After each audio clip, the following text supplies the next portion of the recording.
Fresh every Tuesday for MSPs around the world. This is Paul Green's MSP Marketing Podcast.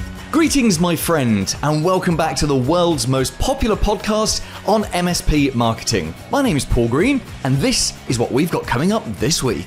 Hello, my name is Alexander Abney-King. I'm a workplace psychologist with Abney Global, and I'll be on to talk about workplace psychology and how to help your employees work better within your organization.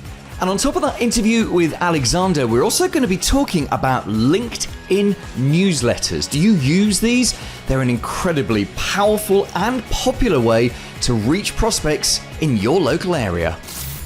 Paul Green's MSP Marketing Podcast.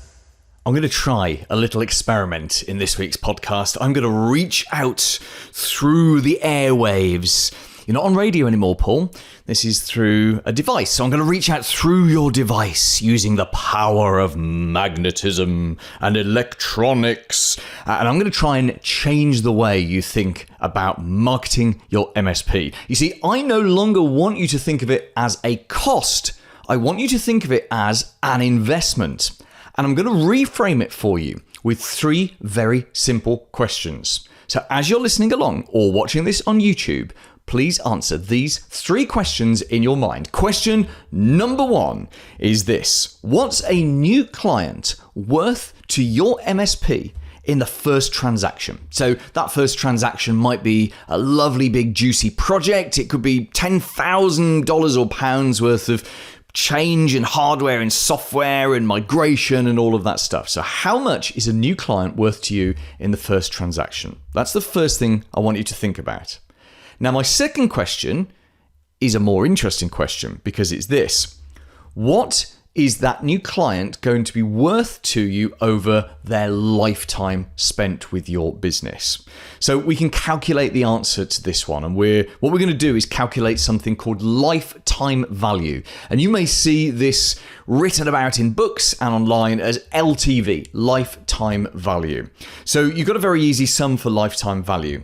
You take their monthly recurring payment. So let's say, just to make the figures easy for Mr. Didn't Do Well with his maths GCSE here, let's say it's $1,000 a month, right? That's their monthly payment to you.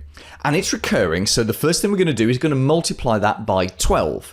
So this new client is worth $12,000 a year to you. I'm not talking about margin deliberately because I want to keep this nice and simple. I'm talking about top line revenue, or turnover as we call it here in the UK. So that client we're taking that monthly fee, we're multiplying it by 12. Then we want to multiply it by the average number of years that you keep a client. And I say average in that that can actually be a hard thing to work out. Many MSPs have a client still that they had 25 years ago, or their first client when they set up 10, 15 years ago. But you have to kind of look at the average. If you never ever lose a client ever, but you've been going, let's say 10 years, it's a bit of a stretch to assume they're all going to stay for 10 years, but you might play on the safe side and say, 5, 7, something like that. So let's go with 7. Can I do the sums on 7? Let's go with 10. Let's do an average of 10. So we've got a client that spends $12,000 a year times 10 years. You know what the sum is for that? Even I can do that sum. It's $120,000. And we're ignoring inflationary price rises. We're ignoring new users. We're ignoring new stuff that you sell them. We're ignoring growth, just general growth and you growing their revenue. But if you look at that, it's going to come on to my third and most interesting question. When you look at that new client walks in, on day one, they drop $10,000 for that project. And then, so long as you keep supplying the service every year, they will drop another $120,000 with you. This is insane. There are very few businesses where a business like yours can pick up a client worth $120,000 just like that. And I know they don't come along very often, which is why you listen to a podcast like this. But this is literally insane. And in fact, it makes up for the slow sales cycle that you have to endure in order to get a new client. Let's have a look then at question number 3. It is this: based on that lifetime value figure that you just worked out, what are you willing to spend to acquire that client? And I hope the answer to this is loads, Paul. I will spend loads. I will spend $1,000, $2,000, $3,000 in order to win that brand new client because I know that I'm going to get $120,000 of revenue from them over time. Here's the thing. The MSP that focuses in on lifetime value and uses that as the measurement of how much we should invest, not spend, how much we should invest in marketing in order to win a client, the MSP that does that is always going to be the MSP that wins. Because if you spend that money in the right places and in the right way, you will dominate your marketplace and your competitors will not understand it. They will be thinking about how much do I get in on that first job and how much do I get in the first few months. None of them will be thinking about the revenue that they'll be winning in 7 years' time. If you can truly switch your thinking about the spending that you have to make on MSP marketing and change it from being spending to an investment, you have potentially there a massive competitive advantage. Here's this week's Clever idea. One of my better long-term habits is that of writing a LinkedIn newsletter every single Thursday. It's been my habit now for getting on for about 60 weeks or so, and I know this because when you create a LinkedIn newsletter every week, it tells you how many editions you've done. So every single Thursday for around about the last, say, 59, 60 weeks or so, I've sat down and written a LinkedIn newsletter. Actually, if I've been on vacation, I've written it in advance, and one of my team has sent it out for me. As I say, this is a good habit. It's a great weekly habit. In fact, back in, I think it was about 3.5 months ago, back around about February time, I hit my year where I'd published a year's worth of LinkedIn newsletters. And so I made my LinkedIn newsletter that week about what I'd learned, my lessons about LinkedIn newsletters. Let me first of all tell you what LinkedIn newsletters are if you don't know, and then I'll tell you my lessons, my top 3 lessons from a year of publishing them. And I'm going to literally quote directly off one of my own LinkedIn newsletters. So LinkedIn newsletters launched, must be about a year and a half, maybe longer ago. And what it is, it's your ability to send out a newsletter on a regular basis. And I'm going to suggest weekly is the best sort of time for you to do that. You send it out on a regular basis to people who have subscribed to your LinkedIn newsletter. So you actually get to build 2 audiences on LinkedIn. You've got your normal people who are connected to you. And then with LinkedIn newsletters, you also get LinkedIn newsletter subscribers, and they are a sort of a separate set of people. So I'm not going to go into the full details of how you set this up because there's a few steps. You can Google it. I think there's some details on my website as well. If you have a look on paulgreens.mspmarketing.com, go to the Learning Hub and type in LinkedIn newsletters. But essentially, you change your account. Your LinkedIn account changes over to something called creator mode. So you're now a content creator, and then you set up your LinkedIn newsletter for the first time. One massive warning. In fact, Simon, the producer, can we sound the klaxon, please? It's the warning klaxon. When you set up your LinkedIn newsletter the first time, you cannot go back and edit it. So as I say, Google how to do this, but just be aware when you choose the name and set the picture and the logo, as of time of recording, it's very hard, if impossible, to go back and edit those. Certainly was the last time that I looked anyway, although at some point you'd hope that LinkedIn would give you that choice to go back and edit your own newsletter. So you go through a one-time setup process, and what you do from there, once you've set that up and you've decided what your newsletter is going to be called, what the logo is, and how frequently you're going to send it out, to actually send out a newsletter every week, you just go and write an article in newsletters, in LinkedIn, excuse me. So calling it a newsletter it's not quite what it is, because we think of a newsletter as a collection of different items coming together, and that's not what it is. A LinkedIn newsletter is actually an article, because you know when you go into LinkedIn and you can add a video or a video or a photo, or you can start a post, or you can start an article. It's the red button that says start an article. So you click on the start an article, you write an article. Here's what makes LinkedIn newsletter cool. When you've written it, and the formatting tools are nice and simple, but powerful enough to do what you need to do. When you've written it and you press publish, not only does it circulate that on LinkedIn, it also emails your subscribers with a copy of your newsletter. So LinkedIn, which you remember is part of Microsoft and probably knows quite a bit about email deliverability, LinkedIn is emailing your content to your subscribers on your behalf.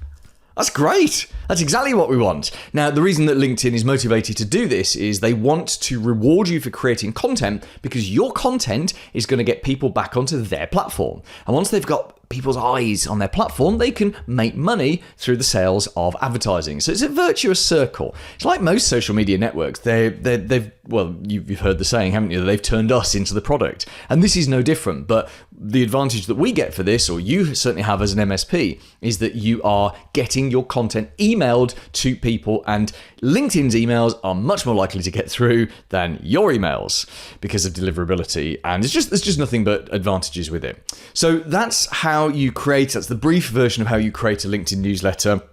Back in February, I wrote my top 3 lessons for the year, and let me tell you what they are. The first is that the more personal you are, the better engagement you get. Oh, and by the way, if you want to subscribe to my LinkedIn newsletter, there is a link on the show notes for this episode, so you can go get those off my website. So the more personal you are, the better engagement you will get. I looked at all 52 issues, and it showed me that the more personal content I put on, the better engagement I got. Now, it doesn't mean I choose not to do things like sharing photos of my family, or that thing that some people do. I'm not judging if you do this, but when you go out for a meal with a friend and they take a photo of the food, I can kind of understand why they put that on Instagram, but why would you put that on LinkedIn? Anyway, not judging at all, but I choose not to do that kind of content as my personal content, but I will just sort of talk about more personal things that are happening to me. So my most successful, my most popular LinkedIn newsletter was one I sent about haters. So I found a piece of direct mail from a few years ago, which I'd sent out, and someone had sent it back to me with abuse scrawled all over it. So I did a post about that. And that so far has been, or certainly as of February, that was my most popular post. So that was my first lesson. My second lesson is that LinkedIn newsletters really do reach new people. So you can see, this is so cool, sexy even. You can see the names of the people who have subscribed to your LinkedIn newsletters. And I've got a couple of thousand subscribers, and I sat and looked at them. And there were lots of names of people I didn't know. So these are all MSPs. I only connect with MSPs and select vendors on my LinkedIn account, and lots of names of people I don't know. And that's exciting, right? Because that means I'm reaching new people that I wouldn't necessarily have reached before. So this is why, it's why you really want to do LinkedIn newsletters, because you have that opportunity. People who may be connected with you but don't respond to your stuff, whereas they may see your LinkedIn newsletters, or they may just be subscribed to your LinkedIn newsletters, and that's how they know about your MSP.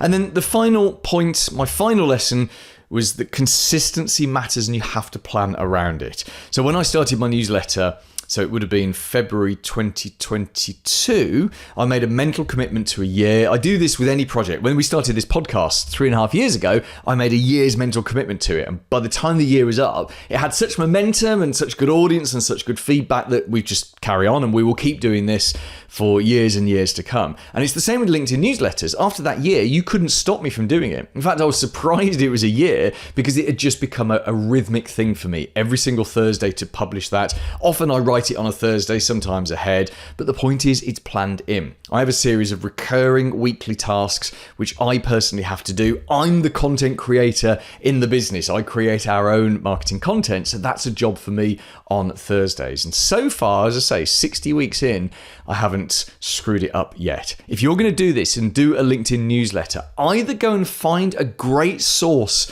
of regular content, and I'll tell you more about that in a second. I've got an idea for you. Or just have plenty of ideas. See, I might write my content on a weekly basis, but I have a ton of ideas up here in my head. It's just simply a case of finding some time for me to turn that into the actual newsletter itself.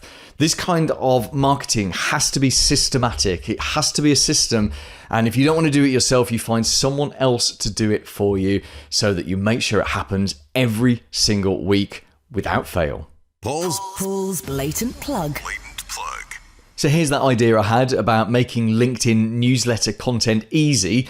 You just buy it from me and from my team. We have a service called the MSP Marketing Edge, and we supply you with all the content and the tools you need to create a weekly system of marketing. It's all integrated. So you're driving traffic back to your website with regular content. You've got blog, you've got video, all the different tools. And one of the things that we recommend is you take our weekly blog and video and you turn them into your LinkedIn newsletter. Literally couldn't be any easier for you. And we only supply this to one MSP per area. That's how we avoid content clash with our marketing. So if you haven't done so already, just go and check to see if your area is available. Go on to mspmarketingedge.com. We have sites for the UK, US, Canada, and Australia. You can pop in your zip code or your postcode, and it'll tell you if your area is available. If it is, you can start a 30-day free trial. There's no contract, cancel anytime. Now, it is possible that your area may already be gone, in which case, please do join the waiting list. Sometimes areas become available, and when they do, there's no obligation to buy. You just get first refusal. The big interview. Hello, everyone. My name is Alexander Abney-King. I'm with Abney Global, and I am a workplace psychologist and vCIO. Thank you so much for joining us on the podcast, Alexander. We want to talk about one of the most difficult subjects today, certainly one of the most difficult subjects when it comes to running and growing your business, and that is people. And by the sound of it, if you are a workplace psychologist, you've made people partly your career. Tell us a little bit about your background and what actually is a workplace psychologist. It is a huge part of any company, isn't it? I'd like to say that's a part of any company that's not a shell company, because it's the only company that doesn't really have employees. So as long as you're not a shell company, this is a topic that'll be of interest to you. So a workplace psychologist is someone that specializes in psychology and the research around people within the workplace. So what we're trying to understand is how people work, how to hire the best people, but also how to reduce stress within the workplace, take care of people's well-beings, and optimize productivity through people. So part of my journey of getting here has been working through IT. I started down as kind of the trenches in the help desk field, worked my way up to an IT director and then CIO level. During this time period, I did go through school and become a psychologist because I realized that IT really is a spot that really needs more focus within how we work with our people and how we use IT to leverage the abilities within the organization. A big example is communication. Whenever we change email systems, we're fundamentally changing one of the key principles of humans of how we communicate with each other. That's a huge undertaking and something that we really need to look at more closely. And so that was one of the main drivers for me that started my path into psychology. I have to ask, for those watching this on YouTube, Alexander, how old are you? Because you seem very young to be at vCIO level and to be a trained psychologist as well. I just turned 30 a few days ago. So yeah, I am kind of younger. I skipped high school. I only went to the 9th grade and then tested out. And then I completed my undergrad and graduate school in 4 years. So that put me ahead of the curve. Yeah, no, absolutely. And you don't look 30 either. You have the same curse stroke blessing that I had when I was 30, which was I looked like I was 20 when I was 30. And now I'm nearly 50, I look like I'm 60. So I guess eventually it catches up with you. So let's talk about psychology. And a couple of my very good friends are psychologists, and producer James knows who I'm talking about here. They're both highly trained psychologists, both up to master's level at least. I think one of them might have a PhD. And it's fascinating. They're a married couple, and it's fascinating to hear how they argue, because when they argue, they argue in high psychology principles. They'll say things, and I'm going to get the words wrong here, but they'll say things like, I completely appreciate you feeling the need to place yourself in that part of the resilient, it's all those kind of big words, and they're essentially using psychology as a weapon against each other. But psychology is fascinating, isn't it? And appreciate that you've studied it properly, whereas I think many of us find how people tick to be a fascinating thing. Certainly I'm surrounded by lots of books of marketing psychology. What is it about psychology that helps you to be a better business owner and a better employer? Great question. So for me, wanting to start a business and understanding where we needed to go, I realized that hiring people is one of your top issues. Expenses, your payroll is one of your biggest expenses. So understanding how to make those hiring decisions was one of the biggest callings for me, and understanding how do we create a culture that is going to long last past me, but also be able to make the company go to where I really wanted it to go. So that was one of the main drivers coming into it. And how have you found it's affected your approach to technology? Because obviously you were in IT first, and then you delved into how people tick. Has that helped you do more with technology? Has it helped you influence people to make more of the right decisions? Absolutely. So when we look at IT and technology, one of the biggest things is change management, right? Digital transformation is a word that we hear all the time. It's kind of an umbrella term, right? But we really are looking at how do we really effectively enact change. And as workplace psychologists, that's one of our biggest things. The theories that you find from other people come from workplace psychologists, having the theories, doing the research, testing it, proving it wrong or right, and then moving that forward. And so understanding that has really been able to help me come into companies and understand here's what we need to do to get this organization to really enact those changes and embrace the changes that we're looking for. How do we get people to want to accept this new technology and this new change, and then be able to enact that successfully? So certainly within an MSP environment, having a team that are very much used to change and up for change is, I would say, probably the norm, because, just how often so much change is within our world. But what are some of the problems that MSPs typically have with their teams? So one of the big problems with any kind of IT field is one of the things that the United States government and a few other governments within Europe, one being yours within the UK, understood. And that is, I want you to kind of think in your mind of the typical IT worker. They typically started at home, kind of at a young age. They tinkered around with their computers, and they kind of self-taught themselves, right? And we see the same thing within engineering people as well. And the same thing happens. These are people who have a bit of a harder time working with others externally.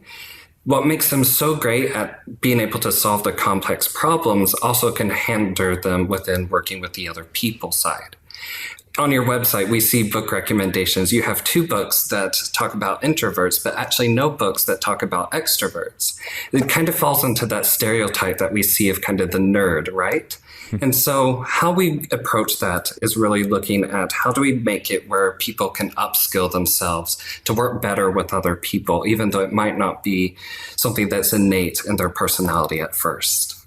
So can you give us some practical examples of the kind of thing that MSPs would do to invest in their people, or to help their people help themselves? So keeping in mind your audience and why people are here is marketing, there's one specific training that is really good with that. The research that the government did looked at that and realized that when there's cyber attacks, because of the personality types of IT workers, they were having a harder time during the crisis mode of working with external groups. So in order to resolve that, they spent $3 million to look into the research and how they could create a training program to help engage people in those situations. So it kind of comes out of a situation of a bit like entrepreneurship and starting companies. There's about 16 different courses that you can take to be able to do that. A partner of ours, Dr. Daniel Shore, is one of the people that does this and has an entire company that is dedicated to the cybersecurity part. However, it's not just about cybersecurity, right? When we're talking about how do we get people to communicate better, to work together, household name brands such as like Procter & Gamble have been able to purchase that type of cybersecurity training to actually help with their sales teams, because it helps you be able to communicate better, to be able to empathize with your prospects better, and to be able to sympathize as well. So those are really important aspects of being able to be successful salespeople, as well as when you get into a cybersecurity issue, you've got these different attacks coming on. We have to work with usually the police, we have to work with the insurance companies and all those types of people that are external groups that we might not feel comfortable with, especially for a bit of an introvert. Yes, I can imagine. So what's the answer to this? What's the workaround for it, or how do you help your people? So it's really going to be about skills up training and finding the right trainings to be able to help them engage other people. Start getting them to have techniques that they can employ, kind of just like a therapy session. How do we deal with stress, anxiety? There's different techniques that we'll teach people. And so we use these same techniques to employ, hey, yes, it might be a stressful situation. I'm going to have to deal with these people. I've already done this in practice. Now it's just implementing those techniques as well. It's really interesting that there's been a lot of attention on the well-being of technicians and general mental health within the MSP world over the last couple of years. And I think COVID, when the lockdown first happened, which is coming up for 3 years, can you believe that? But certainly the awareness of mental health issues and the acceptability of talking about it and doing something about it has come on leaps and bounds in the last few years. So do you think it's now, well, let me ask you directly, when you're working with MSPs and when you're talking to them about this, is there generally a wider acceptance that actually, yes, we should be investing in helping our people in all aspects of their performance and not just giving them more technical training? Absolutely. I think all of us have kind of taken a huge mental toll within COVID, right? And we are looking at taking better care of ourselves. The quiet quitting movement, of course, is something that's huge, and not really being willing to just take the kind of abuse that we've experienced within the job place and really looking at how do we take care of ourselves. So yes, to answer that question, MSPs are looking at how do we take care of our employees. As a lot of MSPs experience, there's a high burnout rate within the MSP sector. So how do we address that within reducing stress within the workplace and being able to help make these choices that will make the employees feel, that this is a manageable workload and that they can continue to invest into the company? That's great. It's so good to hear that. It really is. Alexander, let's finish off with one final question for you, and that is, what's one of the, if you like, the biggest insights, one of the biggest whoa moments that, as a psychologist, as you were growing your skills and training and learning more about how people ticked, you obviously would have looked back at situations that you'd been in when you were in IT yourself. What was one of the biggest moments that you had a realization of, oh, that's why that problem would happen regularly, or that's why that type of person always acted in that kind of way? It's something that's happened more recently, and it's something that's increasing more and more. It's the kind of technology challenges around new upcoming hires. We're seeing that a lot of the new hires haven't really been taught on Windows. You talk about your daughter a lot on the show, and she talks about, the iPad usage and stuff. They haven't really grown up on Windows devices. And so what we're really seeing in at least larger organizations and those co-managed spaces is how to actually successfully get new hires to feel comfortable with Windows and to be able to make that transition successfully, because that's something that does take training to get people up there and running. It's a lot different from past generations who grew up using these computers and had a level of understanding. Yeah, very true. Very good observation. Alexander, thank you so much for being on the show. Just briefly tell us a little bit about what you do to help businesses and how can we get in touch with you? Wonderful. So easiest way to get in touch to me is through our website, abneyglobal.com. And what I do is I specialize in digital transformation and workplace psychology consulting. Paul Green's MSP Marketing Podcast. This week's recommended book. Hi, I'm Dan Albom, author of The Impact Makers, Voices of Leadership. But the book I want to talk about and recommend to you is Value Merchants. And this is so important in today's highly competitive marketplace. How do solutions providers really maximize the value and the revenue from their developed solutions? And this book is great. It breaks down a whole process around the concept of customer value management, where you use facts and data to support the value proposition for your solutions. So can't recommend it more. Please go and check it out. Coming up next week. Hi, I'm Steve Bizzagni from The Appreciation Advocate, and next week we're going to be talking about how most MSPs are poisoning their best relationships and doing so unintentionally, and how to correct it. Wherever you consume this beautiful podcast, please do subscribe, and if there is one, hit the little bell notification thing so that you never miss an episode. Me personally, I subscribe to my own podcast on Spotify, and I get a little alert on my phone every single Tuesday morning. I love getting that alert. So please do that, because in next week's show, on top of that interview with Steve, we're going to be talking about an active versus a passive sales approach. I bet you $5 that you have a passive sales approach in your MSP, and I'm going to tell you why. It needs to become a much more active one. We have a ton of content for you as well at youtube.com/MSP Marketing. Join me next Tuesday and have a very profitable week in your MSP. Made in the UK. For MSPs around the world. Paul Green's MSP Marketing Podcast.